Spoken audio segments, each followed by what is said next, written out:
4 नवंबर को हरिहर मिलन का उत्सव है। आपको बैकुंठ चतुर्दशी के दिन स्मरण करना है। बन सके तो रात्रि के समय पर जिनकी नेत्रों की ज्योति चली जाती है, आंखों से दिखता नहीं है, उसका उपाय भी बैकुंठ चतुर्दशी के दिन अवश्य करें। हरिहर मिलन का जो बच्चा पढ़ने में कमजोर होता है उसके लिए भी उपाय। केवल एक दिन बैकुंठ चतुर्दशी का ऐसा होता है जिस दिन शालिग्राम भगवान को रात्रि के समय पर, हरिहर मिलन के समय पर भगवान शिव जी को तुलसा चढ़ती है और भगवान शालिग्राम भगवान को बेलपत्र चढ़ती है, और वो तुलसा और बेलपत्र को शहद की शीशी में भर कर रखा जाता है।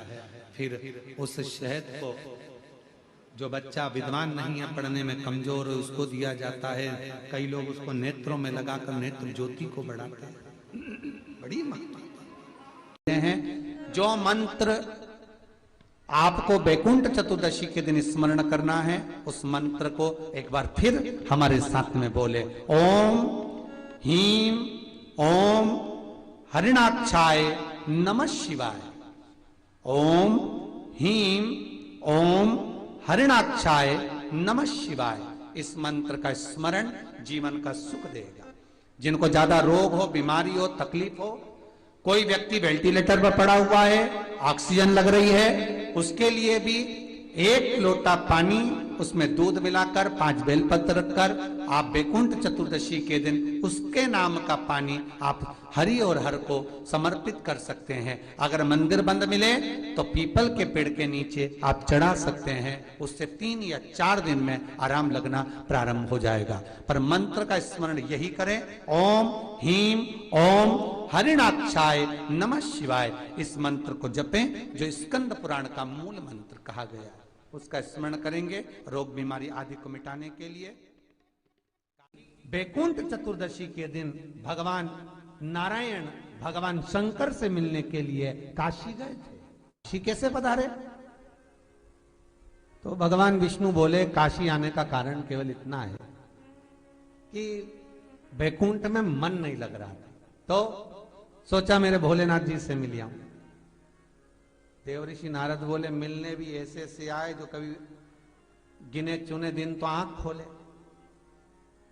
शंकर भगवान नेत्र खोलते ही नहीं है, वो तो नेत्र बंद करके बैठे थे। आप मिलने भी आए तो उनसे मिलने आए जो कभी नेत्र ही नहीं खोलते।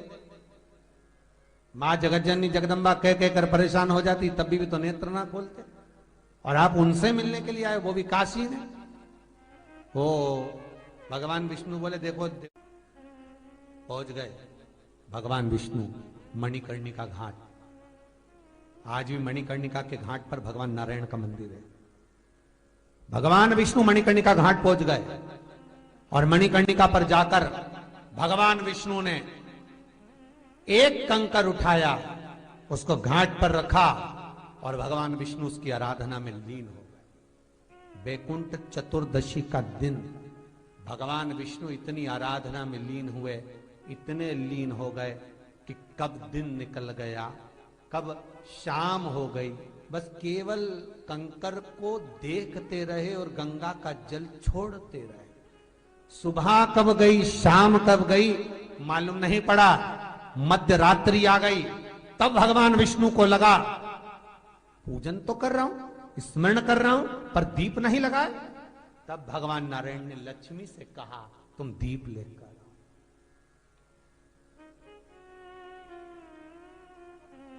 लक्ष्मी थाल लगाकर 14 दीप लगाकर शिव के सम्मुख लेकर आई। महाराज शिव के, इसलिए आज भी बैकुंठ चतुर्दशी के दिन सुबह और शाम के दीपदान का महत्व नहीं है। कब का है? मध्य रात्रि। मध्य रात्रि के दीपदान का महत्व है। और मध्य रात्रि के समय, मध्य रात्रि के अनुकूल में मां, जब भगवान भूल गए तब लक्ष्मी जी दीप लेकर आई, प्रज्वलित किया। भगवान शंकर वहीं पर सम्मुख प्रकट हो गए। तब जैसे देवऋषि नारद ने कहा था कि कंकर में शंकर है, भगवान विष्णु ने देवऋषि नारद को हृदय से लगाया था, तब भगवान नारायण के सामने शिव प्रसन्न होकर भगवान नारायण को गले से लगाते हैं। इसको हमारे हिंदू धर्म में हरि हर मिलन कहते हैं। इसलिए बैकुंठ चतुर्दशी के दिन हरिहर मिलन, हरिहर मिलन बैकुंठ चतुर्दशी। महाराज निवेदन करूंगा, जिसकी किडनी गड़बड़ हो गई हो, जिसका लीवर गड़बड़ हो गया हो, जिसको डायलिसिस चल रहा हो और छूट नहीं रहा हो, बैकुंठ चतुर्दशी के दिन नदी के घाट पर, नदी, तालाब, सरोवर, कुआं, बावड़ी जो हो, उसके तट पर 14 दीप लगाकर, पीपल के पत्ते पर शहद डालकर और उसमें एक काली मिर्ची शंकर जी का नाम डालकर बोलकर उसमें चढ़ा दें। उसी पत्ते की काली मिर्ची, थोड़ा सा शहद घाट पर डाल दें और उस पत्ते को घर पर लेकर आ जाए।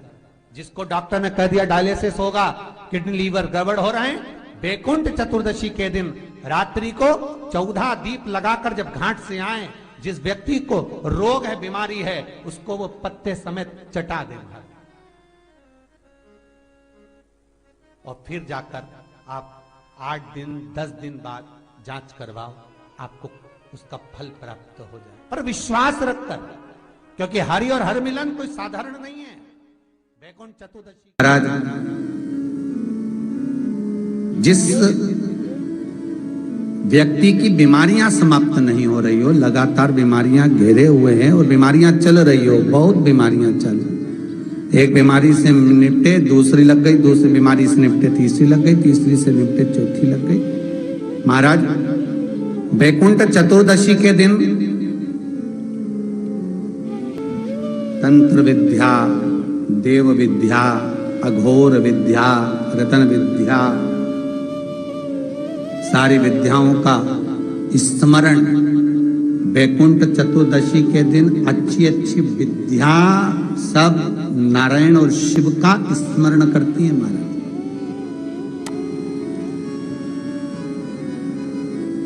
भगवान विष्णु और भगवान शंकर का स्मरण, अच्छी अच्छी विद्या। तो शास्त्र कहता है जिसको बहुत रोग हो, एक रोग मिटा दूसरा चालू, दूसरा रोग मिटा तीसरा चालू, तीसरा रोग मिटा चौथा चालू, चौथा रोग मिटा पांचवा चालू, बहुत रोग से ग्रस्त है, कुछ ना करिए, एक काम करिए, 7 काली मिर्ची लो, 5 लौंग लो और 5 बमोल के कांटे, बमोल के वृक्ष के जो कांटे होते हैं, अगर बमोल के वृक्ष के कांटे ना मिले तो गुलाब के कांटे ले लो।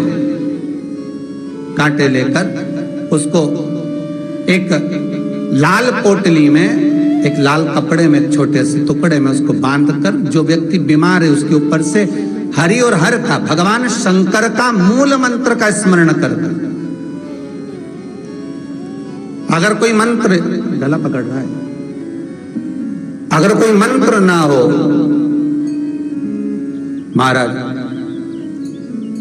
तो श्री शिवाय नमस्तुभ्यम और ओम नमो भगवते वासुदेवाय, इसका स्मरण कर आप 21 बार उतार कर उसी व्यक्ति के सामने बाहर, घर के बाहर उस पोटली को जला दीजिए। उसकी धुआं उस जीव को लगने जो निरंतर बीमार पड़ रहा है, निरंतर।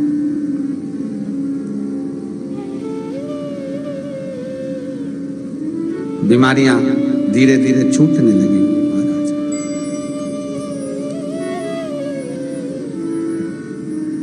धीरे धीरे समाप्त।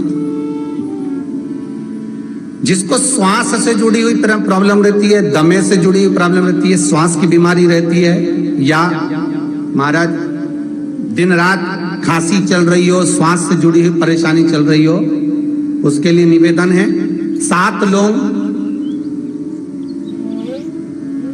पीपल के पत्ते पर रख लीजिए और घर के बाहर 5 दिए घी के लगा दीजिए। जिस व्यक्ति को श्वास ज्यादा चलती हो, खांसी ज्यादा चल रही हो, दमा भरा रहा हो, उसके लिए बैकुंठ चतुर्दशी का ये उपाय अवश्य करिए। 5 लौंग या 7 लौंग या 11 लौंग या 21 लौंग, जितनी आप निरंतर एक लौंग कर खाना, जितने दिन आप खा सकते हैं, पीपल के पत्ते पर रख दें। और बैकुंठ चतुर्दशी का जो मूल मंत्र है, उस मंत्र को आप लिख लीजिए, उस मंत्र का स्मरण करिएगा। ओम हीम, हा उस पे ई की मात्रा, अम की बिंदी, हीम। ओम हरिणाक्षाय, हरिणाक्षाय नमः शिवाय। एक बार सब हमारे साथ में बोलें, ओम हीम ओम हरिणाक्षाय नमः शिवाय। बस इस मूल मंत्र जो स्कंद पुराण में वैकुंठ चतुर्दशी का मूल मंत्र कहा गया है, इस मंत्र का 21 बार स्मरण कर कर लौंग को उठा लें और उस लौंग को वापिस लेकर आ जाएं। एक एक लौंग कर कर सुबह या शाम में कभी भी खाना प्रारंभ कर दे। धीरे धीरे दमे की बीमारी में, खांसी में, श्वास में आराम मिलना प्रारंभ हो जाता है। पर इस मंत्र को वैकुंठ चतुर्दशी के दिन रात्रि को जब आप 11 बजे से लेकर 12:30 के बीच में, जब पीपल के पत्ते के ऊपर जब आप लौंग रखें, पीपल के पत्ते के ऊपर जब आप लौंग रखें, उस समय पर इस मंत्र का 21 बार स्मरण होना जरूरी है। महाराज इस मंत्र को जपें, और यह मंत्र कोई साधारण नहीं है। फिर निवेदन करेंगे, ये मंत्र जीवन का सुख देने वाला है। मैं उनके लिए भी कहूंगा जिनकी नौकरी नहीं लग रही, सर्विस नहीं लग रही, बहुत तकलीफ में, बहुत कष्ट में, और खूब हाथ पैर पटक रही है, कहीं नौकरी लगी नहीं रही है, लॉकडाउन हुआ जब से तो घर में ही बैठे हो। महाराज उनके लिए भी है। महाराज एक कमलगट्टा हाथ में रखिए, किसी जलाशय के पास में, अगर जलाशय दूर हो, नदी, तालाब, बावड़ी, कुआं ये सब दूर हो, तो घर में ही एक तांबे के कलश में पानी भर लीजिए और कलश के पास में एक कमलगट्टा जो हाथ में रखा है उसको जल पात्र के पास में रखकर 7 दिए घी के लगाएं, 1 दिया चौमुखी सरसों के तेल का लगाएं। महाराज उसको रख लें और कमलगट्टा पास में रखकर जो मंत्र अभी आपको बताया, ओम हीम ओम हरिणाक्षाय नमः शिवाय, इस मंत्र का जप करें 1 माला और अपनी कामना कर कर वो कमलगट्टा अपने साथ में रख लें। जब किसी एग्जाम को देने के लिए जाएं, जब किसी इंटरव्यू को देने के लिए जाएं, वो कमलगट्टा आपके साथ लेकर जाएं, आपको सफलता प्राप्त होगी। जब फॉर्म भरें तो उसको अवश्य, सहज नहीं है महाराज वैकुंठ चतुर्दशी।